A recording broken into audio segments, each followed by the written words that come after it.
Salut Anne du futur. J'espère qu'un jour, tu partageras cette vidéo. Ces vidéos. Les vidéos que j'ai décidé d'enregistrer à partir d'aujourd'hui. Le jour où tu partageras cette vidéo, je sais que tu auras quitté ton boulot, que tu n'auras plus de contraintes administratives, que tu seras enfin libre pour dire ce que tu as à dire. Oui, Romarin. Cette vidéo, ça va être le commencement d'une série de vidéos qui parle de mon parcours de devenir illustratrice à plein temps. Non, ça ne me fait pas peur. Aujourd'hui, je décide qu'il faut que je quitte mon boulot. En fait, c'est une décision qui a été prise depuis longtemps. Je sais que je ne suis pas à ma place et que ça ne peut pas continuer comme ça.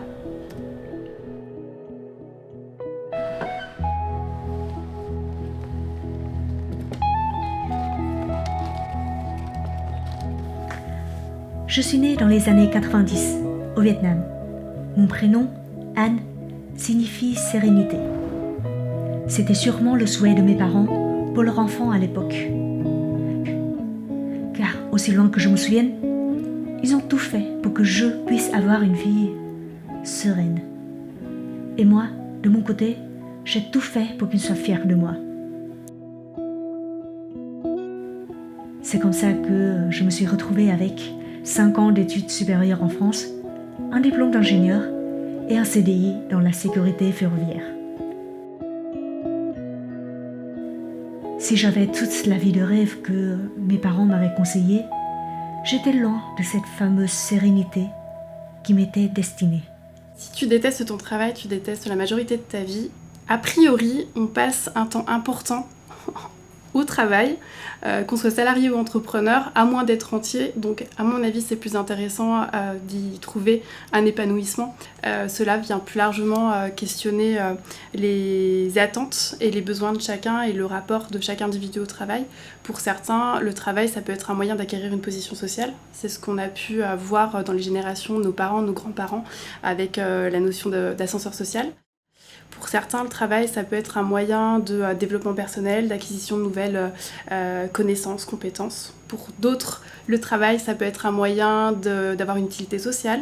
Le travail, c'est aussi un moyen de vivre sa vie en ayant du coup du temps et des ressources financières pour avoir des passions qui s'expriment en dehors du coup du travail. Et puis pour certains, le travail, ça peut être aussi un moyen d'être acteur du changement, d'être acteur d'une nouvelle société demain. Donc ça va être propre à chacun. Je n'arrive plus à dessiner. Je n'arrive plus à trouver ni le temps ni l'énergie pour pouvoir exercer mon hobby qui est ma raison d'être. Ça peut paraître instable et capricieux de prendre cette décision, de dire que ok, je vais quitter mon boulot CDI stable, bien payé, pour me lancer en tant qu'illustratrice. C'est un petit peu, je quitte mon boulot pour réaliser le rêve d'enfant. Ça va être vraiment le grand saut dans le vide. Mais Anne du futur, tu sais quoi? Je pense que t'as retenu ce moment. Le moment où on se sentait tellement libre. C'est quand même marrant. On parlait de liberté, mais notre visage ne montre que de la peur. Je me souviens de cette période où on avait tellement peur de ne pas être aussi légitime que des illustrateurs, des graphistes, des artistes qui sortent d'école d'art. On avait peur de ne pas trouver de clients. Mais par-dessus tout, Anne du passé, je me souviens qu'à cette époque, ce qui nous faisait le plus peur, c'est d'humilier notre famille. Souvent, les proches des personnes qui se lancent ont en tête encore des vieux clichés sur les métiers créatifs, alors qu'en fait, ce sont de véritables métiers qui vont bien au-delà de la passion, même si ça peut aussi être une passion. Et surtout, pour le coup, pour en accompagner depuis quand même de nombreuses années, c'est aussi un métier qui peut être tout à fait rémunérateur. Chez un créatif, il y a aussi une part d'intime, enfin c'est très lié à soi, ce qu'on produit. Et du coup, parfois, c'est un peu difficile de désolidariser son œuvre, entre guillemets, et soi-même.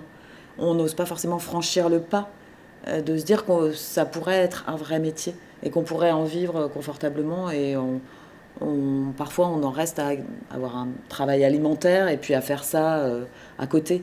Alors qu'en fait, si on a un talent, enfin, en tout cas, comme un menuisier peut avoir un talent en tant que menuisier, si on a un talent et qu'on a envie de se lancer dans l'aventure de l'entrepreneuriat, d'abord il faut le faire, parce qu'il ne faut pas vivre avec des regrets. Et en se formant à côté sur justement tous les aspects plutôt liés à la gestion d'entreprise, aux fondamentaux de la gestion d'entreprise, on acquiert petit à petit toutes les compétences complémentaires pour gérer son entreprise. Faire un métier créatif, c'est pas le cliché de l'artiste à la recherche de l'inspiration. C'est comme pour toutes les entreprises entrepreneuriales, d'être à la fois la locomotive et les wagons, d'être multicasquette, et donc de penser à son cœur de métier, mais de penser aussi à toutes les missions qu'on doit faire en plus de l'aspect créatif, c'est-à-dire toutes les missions de communication, prospection, comptabilité, administration, voilà, tout ça.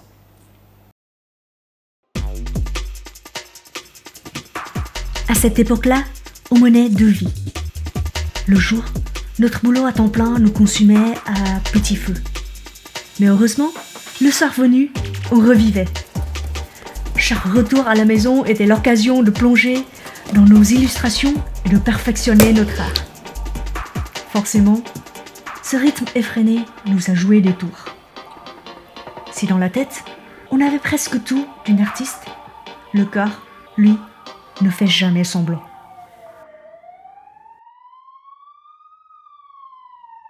Hey, salut Anne, comment ça va? T'es rentrée des urgences?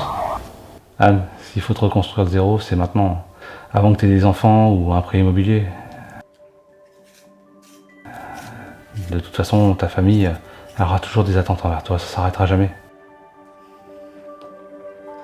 Regarde, autour de nous, les collègues qui vivent pas leurs rêves, ils ont les yeux éteints, ils sont devenus aigris et amers. T'oses même pas afficher ton sourire, deviens pas comme eux.